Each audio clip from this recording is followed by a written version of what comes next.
Today on Pardon the Articulation, we're talking pre-order fatigue because, apparently toy collecting requires a payment plan and emotional support. We're also going to dive into some DC post McFarlane. We've got a few things that we're getting into today on the show. Anyhow, this is Pardon the Articulation. I am Gannon, aka oh my lord, can hardly talk today. The domesticated caveman, and I've got my boy Kay here with me. So let's bring him on. What it is, Kay? Hello, everybody. Well, what's up? Gannon is so excited to be here this fine Sunday, tripping over his words, but have no doubts. We are ready to get into some debates and conversation. We hope you will tag along. Feel free to comment below. Get into the debates. Keep it friendly. Be nice to each other. At the end of the day, this is toys. So let's get into it, Gannon. I'm very excited about today's show. Me too, man. And like I said, I had everything in my head I was going to say. And then like right before camera came on, I was like, what was I going to say again? But anyway. Yeah. What up, Hunt? Glad you're here, buddy. Good to see you out there, my friend. This is our second episode, brand new. We're just getting around to it. We go through these pretty quickly, so sometimes it's hard to keep up with the crowd. We'll definitely talk to you guys where we can and at the end, but it goes fast and furious here. So let's go ahead and bring up our topic number one today. I'm going to start the timer. Pre-order fatigue, man. That's what we're talking about. So I don't know about you guys, but I have so many things on pre-order right now. Like, and that kind of seems to be like a revolving thing for me. There's always, it feels more like a subscription service to the toy, sellers and vendors and manufacturers. Then sometimes it feels like collecting. I've lost that feel of kind of going out to the store and finding something, that joy that comes along with that. What about you, Kay? You got a lot of stuff pre-ordered? I am sick of pre-orders. I am sick of it. I am flat out sick of it because for me, it's like the anxiety of having to be on these sites to get the stuff that you want early. For me, I'm just so tired of it and I'm missing out on it. So if I'm going to miss out on it anyway, I'll just hope to find it in the store. And I'm actually the reverse. I would prefer to go to a store, find the figure that I've been wanting or missed the pre-order on, find it on the shelf, get it. I'm like, oh, I found it. Yeah, this is great. Add it to my collection. And that's where I'm at. The pre-order stuff for me, I'm kind of over it. I'm too much. It's funny too, because like, I think that this goes along with a topic we did last week about, FOMO. I think pre-orders go along with FOMO a lot because you're so scared that it's going to get, snatched up online. There's not going to be any available at the store, or you're going to have to deal with those horrible scalper people, when you get to the store, running over kids and all that stuff, man. So yeah, there are particular figures that I will do pre-orders for if I know, like, I really, really want them. I want to secure a pre-order in. Like with the new Punisher figures that are coming out from Marvel Legends and the Daredevil 2-pack, like I did a pre-order for them. But I'm very selective now. I used to pre-order almost everything just so I can get it. But now it's like, not so really so worried about it anymore. Yeah. Well, like I said, I sometimes you got to pre-order stuff because you just can't get it here. But Anyway, all right. Next topic. Let's go talk about some DC after McFarlane. What do you think's going on here now that everybody hated Toddy Mac so much, but yet owned so many Batman figures that came out. So what do you think Todd got right? What do you hope Mattel does? So for me, I think I'll speak as the expert because if you see behind me, I have a whole wall of McFarlane. So I'll really quickly, I think people are under this misconception that Mattel is going to be way better than McFarlane. I think there's going to be some things they do better. Like the articulation, I think is going to be a huge piece in the scale. I think people are going to be happy with scale. But the thing is, too, we don't know exactly what's happening with that adult line yet. I don't know if the sculpts and the paint applications are going to be anywhere near as good as McFarlane because that's one of their specialties. They sacrifice the articulation for the sculpts and for the paints. So I can expand on this topic a lot more, but I'll throw it to you and get your take. Yeah, I'm kind of with what Hunt said out there. He said he's hyped that Mattel's taken over. And the 112 scale. I think I can get down with the 112 scale, which was my biggest knock on Toddy Mac's, figs. You know, I guess you really couldn't mix universes too much when it came to that. But at the same time, you know, you're right. Like, I mean, I haven't seen a telescope that blows my mind. You know, that I'm like, oh wow, this is amazing. And you know, I saw a few from top. This is really good. This is good. You know, I mean, the ankle. You know, Yeah. I mean, you know, everything else on it looks good, but I don't know, man. I think I don't know. Todd could have done better with his scaling and maybe listening to the community on that. But Yeah, other my than final thought is that with the Mattel figures, I think people are thinking it's going to be more of the WWE figures, which I don't think it's going to because the bucks are too small. I think with the new Motu movie figures, where they're bulkier and in that scale and a little bit more comic-y, I think that's just where they're going to go with them. That's just my opinion. There's nothing out there that you know confirms or denies it. I mean, they really don't know anything until 2027. So, Gotcha. Everybody needs to hit the brakes on what they're seeing out in the wild right now. For sure. Welcome in, Nerf Herder, man. Glad to have you. All right, so let's go. Let's talk a little bit about Frank Castle and the Punisher because, man, it still works, dude. I got around to watching the Punisher One Last Kill the other day, and man, I got to tell you, dude, that is some hardcore Frank Castle action going right there. You know, you got to understand a little bit about the guy's mental state, which I really liked how they played it into the instability that was there. But I think that's what fans of the Punisher are looking for. What do you think? Yeah, I think it really is an isolated story, right? They didn't tie it to any storylines, or any like exterior storylines, right? Everything that happened inside One Last Kill is confined to that. So we can, I mean, I'm sure they'll expand it on other projects, but for this, it felt like a really standalone. I think the one knock that people I see on that he wasn't in his Punisher garb a lot, almost at all, right? But for me, I didn't care because John Bernthal's portrayal of Punisher is so good, and you just said it. The way they were not afraid to touch on some really sensitive topics with like PTSD and everything that he went through, and they did a great job. So I'm definitely excited for more. I do think they're planning on doing some, hopefully a movie, like full-length movie with the Punisher. I think everybody would crave that. So yeah, good on them. Good on John Bernthal for that. Now, I think I read somewhere in just the rumor mill that they're working on a full-length movie for that. And, you know, that's one that you'd like to see in the movie theaters because I'd like to see Bernthal's Punisher. And I hope he writes that story too because he did such a good job on this one. But, you know, the great, big, huge production and having the Punisher roll through and blow stuff up, man, that'd be awesome. I'm all for it. I'm game. Yeah, it's hard to top that. Right.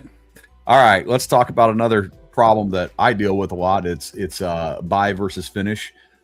This goes, a lot of these topics kind of tie together under a certain banner of, you know, pushing the buy button before you decide you really need it. And I do this a lot. Like I'll get action figures because I want to take photos of them and then they sit in the box forever, or I'll start to build a diorama. I'll get halfway done with it and, you know, kind of put it off to the side and start something else. How about you, dude? Do you ever fall any of these traps? Absolutely. I mean, I feel like all of us will hit some sort of like creative block, mental block where we can't seem to finish what we wanted to start. And then we'll end up kind of tabling it and hopefully we can get motivation to circle back and then complete it. But I'm kind of in the same boat. I'll buy action figures. I'm like, okay, I'll even buy doubles sometimes just so I know I can open one. And then I never take a picture of it. So I have doubles sitting on my shelf, like waiting for me to open. I just haven't yet. And it's like, yeah, and it's the same thing with the dioramas. I'd rather just go buy one because I don't have the time to build them. But then when I do buy them, again, they sit on the floor. I'm like, well, I don't know what I'm going to do with it. So I'll just leave it there for now. Well, at first it used to be something that really bugged me, but I kind of figured out a process around it. Number one, the figures that I buy to take photos of, oftentimes I would do it trying to be the first out, and that's never going to happen. So now it's kind of like I wait for the rush to get done, and then I take a photo of something, when I get some good ideas for it. And then the other thing is with dioramas, It's fun while it's fun, and the instant it stops being fun, just put the thing down for a little bit, set it on the shelf. You'll come back to it, and I do that all the time. I'll start on a piece and I'll put it on the shelf, and then I'll come back to it later when the juices get going again, the creative flow, and it works out well. So on a positive note, that's what I would say you should do instead of feeling bad about not finishing a project. Put it down for a minute. You'll get back to it. So anyway, so something I've been seeing a lot of, and I fell down the rabbit hole on this of following a bunch of guys that do the diecast, the Hot Wheels, and it is absolutely mind-boggling to me the detail work some of these guys are doing with these. I mean, we've got several dudes that are popular in the community that take pictures of these little cars. It takes a lot. I mean, it's like Lego type stuff to me. I mean, it's so small. What do you think about the diecast collecting? Yeah, I mean, they're building whole worlds for these cars. It's insane. Like, I mean, and the level of detail some of these artists are doing for these diecast cars is insane.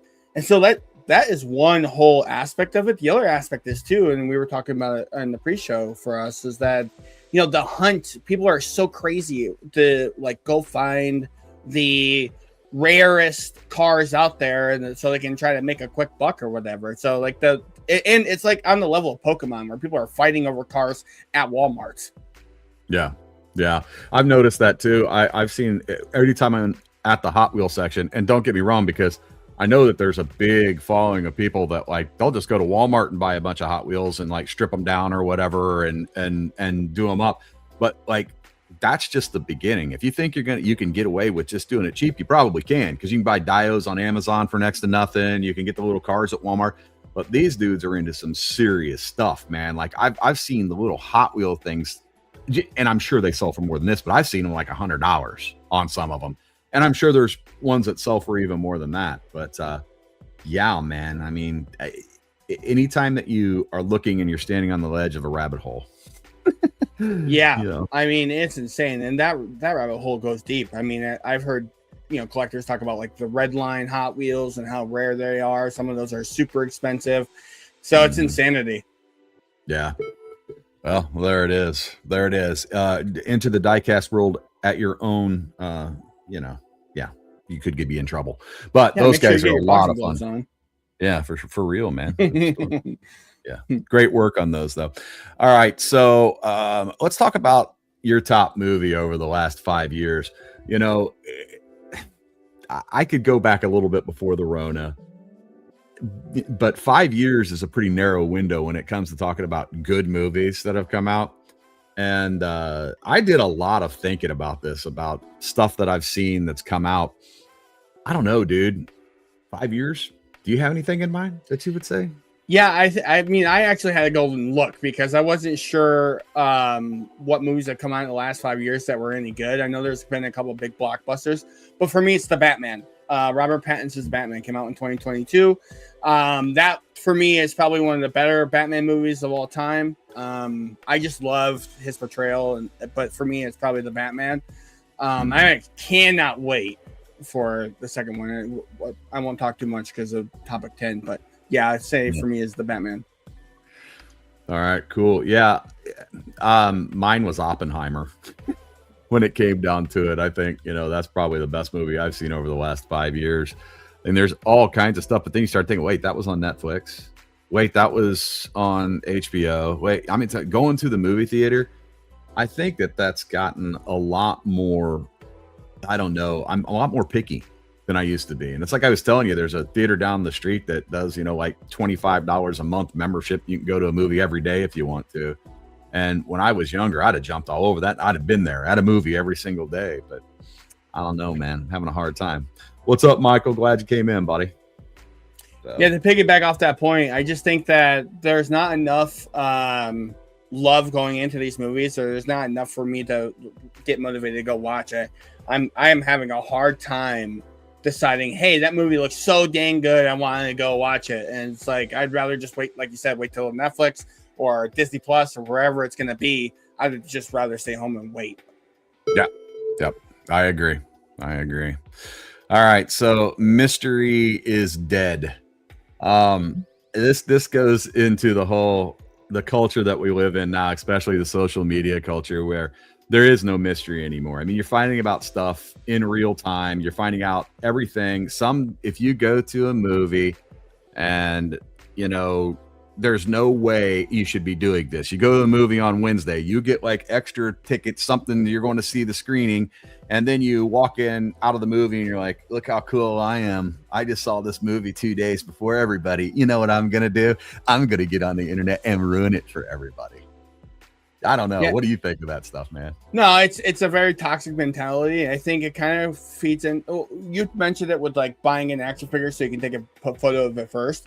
People want to be first to break the news. And I mean, you cannot get on social media when a big blockbuster movie comes out at all. I mean, it's literally everywhere. It's in all the media. I mean, even in like... Yeah, technical difficulties. Yeah, you lost your mic, buddy. Yep. There you go. Now you're back. Yeah. So, sorry about that. What I was saying is like, you can't even with our niche photography, action figure photography, people are spoiling movies in the action figure photography community too. They go out and see like the new Mortal Kombat. They'll come home, take photos of what they saw in the movie, and ruin a bunch of stuff. It's like, yeah, it's very toxic mentality. I don't think there's any. I mean, some people aren't malicious about it, but yeah. So there is no mystery anymore.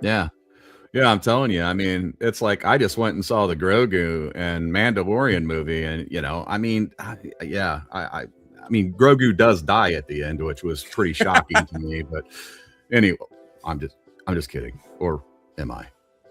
Maybe. I don't know. I guess you got to go see it to find out. Yeah, I can't confirm nor deny.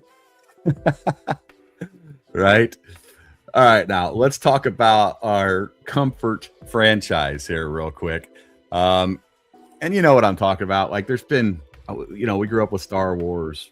You've got Star Trek. You've got Lord of the Rings, the Marvel stuff, the DC stuff from Snyder to, back to the old Batman movies. Home Alone would be a franchise. I mean, you just go through all these franchises. Do you have anything that really sticks out to you as being something you would call your comfort franchise? Yeah, I mean, right on the nose for me is Lord of the Rings. I love the Lord of the Rings movies. I love the Hobbit movies. Those are really like on the forefront of my brain. But then I was thinking about some more, and kind of a sneaky one for me would be like the Fast and the Furious. Now I understand the later movies have been nothing but just popcorn fest, but sometimes don't you apologize for liking what you like. No, I'm just saying, like, a lot of people hate on the Fast and Furious franchise because it does become popcorn movie. But why is that a bad thing? I don't know. I think people just like, it does get away from the whole street racing thing, because that first movie is so damn good. I love the first like 1, 2, 4, 5, like great. I absolutely love those movies. But then it gets to be crazy, but that's fine with me. I don't care. It's great to sit back and just eat popcorn and watch those crazy ass movies. I'm all for it. Yeah. Well, I could tell you mine was obviously you've got Star Wars, Lord of the Rings, but my top one ended up being Harry Potter. Oh, and perfect. I think the reason I really enjoy the Harry Potter franchise so much is because it makes me feel like a kid. You grow up through those movies with those kids, and there's just this feel of fall time, going back to school, Christmas break, spring break, and then leaving for the summer. That just always makes it feel so nostalgic to me all the way through it. So, that's my the Harry Potter movie. Good God, man. It's been one of those days, dude. Harry Potter movies for me. Anyway, man, we're just live. No edit buttons here. None whatsoever. Let's talk about right. Let's talk about the most overrated collectors trend right now, or a series of them. I could just say it right off the top. I think graded anything is starting to just come on, man. It just gets on my nerves after a while. But what about you? What do you see out there that collectors are doing? One I'm guilty of is like investment collecting. I do buy figures. Well, I keep it within my brand, but investment collecting is one of those things I'm kind of guilty of myself, because I can see the prices of certain figures going up. So I definitely like that. But the other thing I think bugs me, and I was like this early on, but hyper completionism, like where you have to have every variant, every figure in the line. Like some people are so crazy about it. Like, why do I need the same Batman 5 times over that are just a different color? You know what I mean? Yeah. It's like, do I really need that? I don't know. So yeah, I would say those are the two things I was guilty of with the hyper completionism, and then the other one would be investment collecting. Right. No, I get that. I was guilty of doing that the other day. I've never done it before, and it was really kind of on accident, but I bought that new Hot Toys, the older Luke Skywalker figure. And when I bought it, I didn't realize it was one of 2,500. And I was like, I'm not opening this. Right. It's one of those things. In a box, wrapped away, put in paper. But no, the other one that I get a chuckle out of, and, I'm not pointing my finger at anybody, but it's the LED madness. Like, it's like the shelves are like, I mean, are you showing off your toy collection or are you summoning Batman? You know what I mean? It's like there's so many LEDs on the shelves. It's like, looks like a light show more than it does, an action figure collection. But yeah, man. Yeah. So I would say that, that's a good topic line. If anybody else has any, throw it in the chat. We'd be anxious to hear what you guys are thinking is overhyped. Absolutely. Speaking of hype, let's talk about a little bit of future hype here. Looks like I didn't make it in on my slide there on the last one. See, I am killing it today, guys. Well, you know what? We're batting 1,000. Yeah, we are batting 1,000, right? So, future hype for me. What am I hyped about that's coming down the road right now? Actually, I'm going to kick it over to you, Kay. You tell me what you're excited about. Well, I kind of touched on it earlier with the recent movies coming out in the last 5 years. For me, it's going to be the Batman 2. I'm really hoping that's going to be really good. I'm excited for it. And then I would say there's the new Wolverine game coming out by, I think it's Insomniac. That's going to be freaking epic. And then, of course, if you're not hyped about this because you don't play video games, you're crazy. But GTA 6 is almost here, folks, unless they push it back again. I cannot not wait for that. Right on. That's cool, man. Yeah. Things I'm hyped for. Well, it just so happens that they might be plugs for some friends too. But like, how about these Corsair Pirates that are coming down with the Kickstarter? I think they're at like $140,000, and they've got like, I think they're 155s, their short-term goal. I think they're going to smash that and start to get into some of the long-term stuff. Because how people like kind of hold out to the very end, and before they pledge, and it's like, why are you doing that? Let's just get to the next goal. Right. But anyway, that and the Bandito's coming, that car from Odd Frog. Those are a couple of things. I'm hyped about the GFPF site getting back up finally. We're still running behind on that because we just got to get Instagram to friggin' Instagram. Don't even get me started, man. So that's a whole topic for a fucking episode. You kill our account, right? You kill it, like unceremoniously kill the account. Don't tell us why you killed the account. Okay, I know we weren't doing anything different than anybody else was doing. And then after you kill our account, we say, you know what? We'll pay you every month for a blue check mark so that this never happens to us again. And they're like, cool, that's cool. You could pay us. But now we're going to need to verify who you are, right? No problem. Here's IDs. Here's everything you need. This is us, And then they say, okay, you're good. You're verified. Now it's like, now we got to make you a business account. And we're going, dude, we just want to put our freaking logo up and start going. When can we do that? Well, we just got a few more things we have to do to verify. It's so frustrating, man. So it's just way too frustrating. So I see we got a couple of folks out there that have been talking to us. Thank you guys very much. Yeah, thank you for being here. Michael just said it perfectly there. It's the AI overlords. You're not lying, dude. But the blue check mark is supposed to get you, and it has for me, gotten me 2 human beings. Like I can actually talk to people instead of, chatting with a robot. So anyway, but yeah, those are some things that I'm excited to get knocked off the list and get back into the whole groove of community collaborating and all the fun things that we do.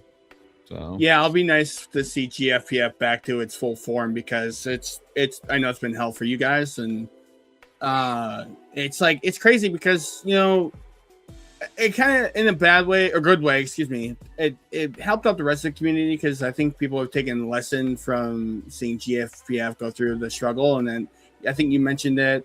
We talked about it before. It's like you see all these other pages getting their blue check marks so they can avoid the problem. got theirs. Deadman was like, I ain't letting this happen. Geek.click got theirs. I mean, you know, there's when they see another, like, and I told those guys, I said, you know, this could happen to anybody, dude. Like, this was just a random boom. We think you guys are a bot because you're collabing with a bunch of people. I'm like, we're 4,000 or 5,000 people at the time, I think, you know, right there. These guys are at 15 or 20. You imagine having that struck down? So GFPF took a bullet so nobody else had to. There you go. See, we think of the community first. That's how we roll. The other thing too is I think we're going to we're at 495 last check followers over there on the YouTube, the GFPF YouTube. So that is anyway. But yeah. Anyway, all right. Well, hey, like I said, this show's quick, fast paced. We don't want to keep you guys too long. Every Sunday at noon Central, that's 1 p.m. Eastern, 10 a.m. out there on the West Coast and the Pacific times. Yeah, man, I'm the domesticated caveman, and that's Kay. Yeah, that's me. Listen, if you guys want any comment or any topics for us to discuss, feel free to leave a comment below. If you're watching this after the fact, thank you for that. Subscribe to the channel if you're new, like the video. And Gannon, you mentioned that we might have some what you're calling backstage pass content coming out. Yeah, we always have a lot of conversations in the background when we're putting these shows together, and I thought it would be kind of fun to show how we actually build the show out and stuff like that. You know, just more opening up the curtains to Oz. No gatekeeping here. We'll help out wherever we can, man. So absolutely loved having you guys here. And this thing's only going to get bigger, and there's going to be some surprise guest hosts and all that fun stuff. When you know, we're not playing around on this. So anyway, until next week, thank you all very much. Don't be jerks to each other. Yeah, be a friend. Bye bye.